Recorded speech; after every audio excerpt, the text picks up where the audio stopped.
We're having a conversation.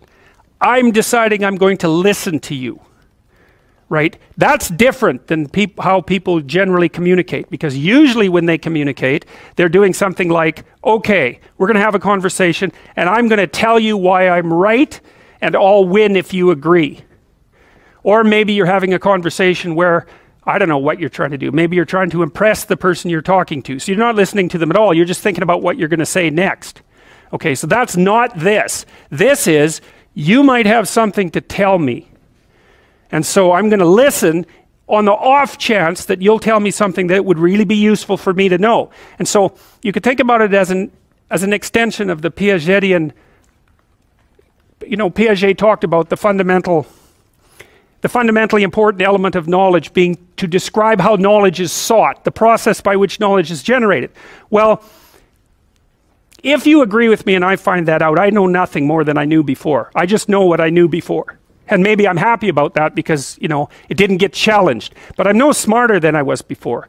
But maybe you're different than me, and so while I'm listening to you, you'll tell me something I don't like. Maybe it's something I find contemptible or difficult, whatever. Maybe you'll tell me something I don't know, and then I won't be quite as stupid.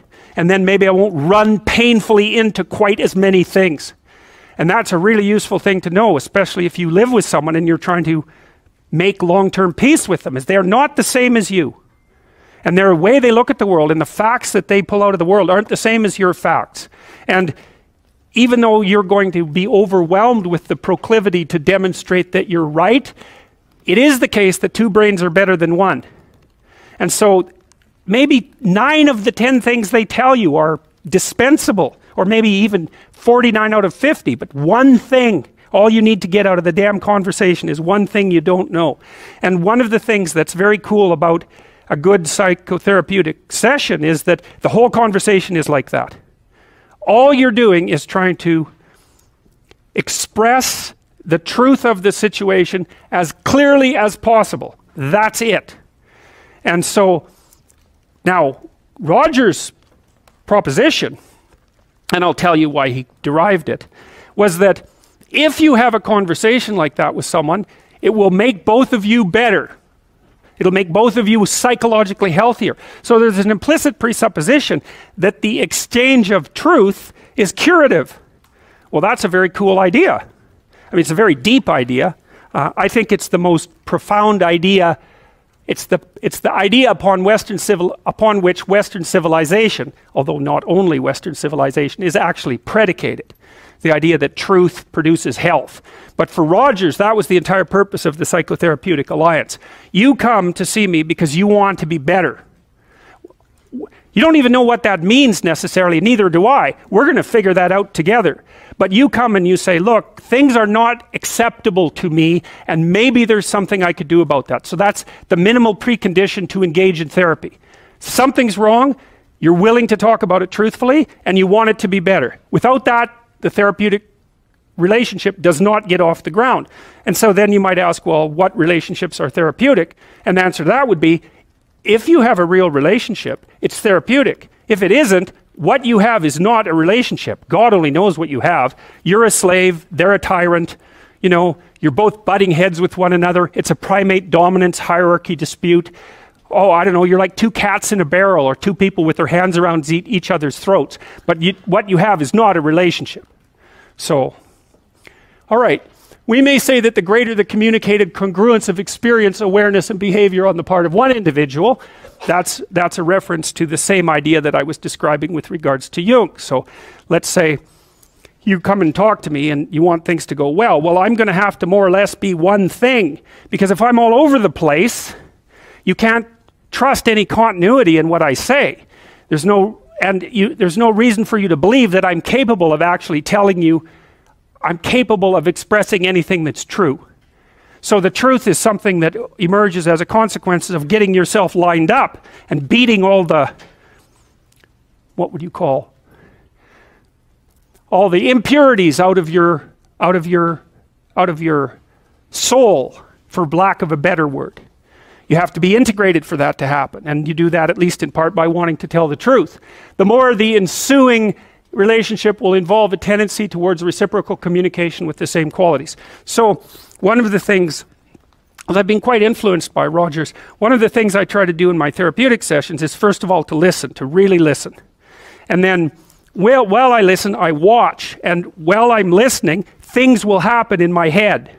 You know, maybe I'll get a little image of something, or I'll get a thought or a question will emerge, and then I'll just tell the person what that is. But it's sort of directionless, you know. It's not like I have a goal, except that we're trying to make things better. I'm on the side of the person.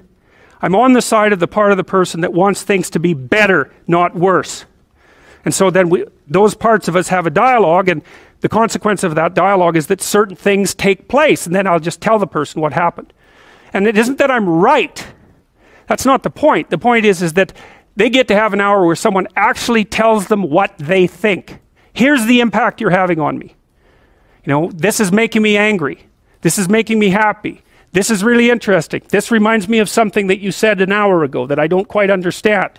And the whole point is not for either person to make the proposition or convince the other that their position is correct, but merely to have an exchange of experience about how things are set up. And it's extraordinarily useful for people, because it's often difficult for anyone to find anyone to talk to that will actually listen. And so another thing that's really strange about this listening is that if you listen to people, they will tell you the weirdest bloody things so fast you just cannot believe it. So if you're having a conversation with someone and it's dull, it's because you're stupid. That's why. You're not listening to them properly, because they're weird. They're like wombats or albatrosses or rhinoceroses or something. Like, they're strange creatures.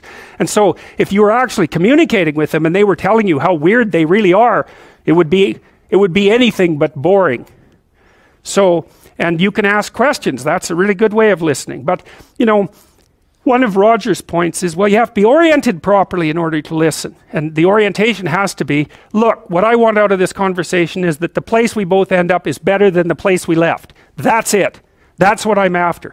And if you're not after that, you got to think, why the hell wouldn't you be after that? What could you possibly be after that would be better than that?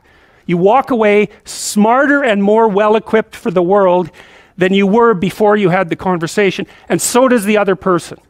Well, maybe if you're bitter and resentful and angry and anxious and, you know, generally annoyed at the world, then that isn't what you want. You want the other person to walk away worse, and you too, because you're full of revenge. But, you know, you'll get what you want if you do that. So we know from our research that such empathic understanding, it's already defined that. I want to hear you. I want to hear what you have to say so we can clarify it and move forward. I want to have your best interests in mind, and mine as well, but, you know, both at the same time. And your families too, if we can manage that. We're after making things better. We know from our research that such empathic understanding with a person, not about him, is such an effective approach that it can bring about major changes in personality. Some of you may be feeling that you listen well to people and that you have never seen such results. The chances are very great that you have not been listening in the manner that I've described. Fortunately, I can suggest a little experiment that you can do to test the quality of your understanding. The next time you get into an argument with your wife or your friend or a small group of friends, stop the discussion for a moment and, for an experiment, institute this rule. Each person can speak up for himself only after he has first restated the ideas and feelings of the previous speaker accurately. What accurately means is they have to agree with your restatement. Now that's an annoying thing to do, because if someone is talking to you and you disagree with them, the first thing you want to do is take their argument, make the stupidest possible thing out of it that you can, that's the straw man, and then demolish it. It's like, so then you can walk away feeling good about it, and, you know, you primate dominated them really nicely. So, but that isn't what you do. You say, okay, well, I'm going to take what you told me, and maybe I'm even going to make your argument stronger than the one you made. That's useful if you're dealing with someone that you have to live with, because maybe they can't bloody well express themselves very well, but they have something to say. So you make their argument strong. All right, then you see what this would mean. It would mean that before presenting your own point of view, it would be necessary for you to really achieve the other speaker's frame of reference, to understand his thoughts and feelings so well that you could summarize them for him. Sounds simple, doesn't it? But if you will try it, you'll find that it's the most difficult thing that you've ever done. Okay, good. We'll leave it at that, and then we'll see you on Tuesday.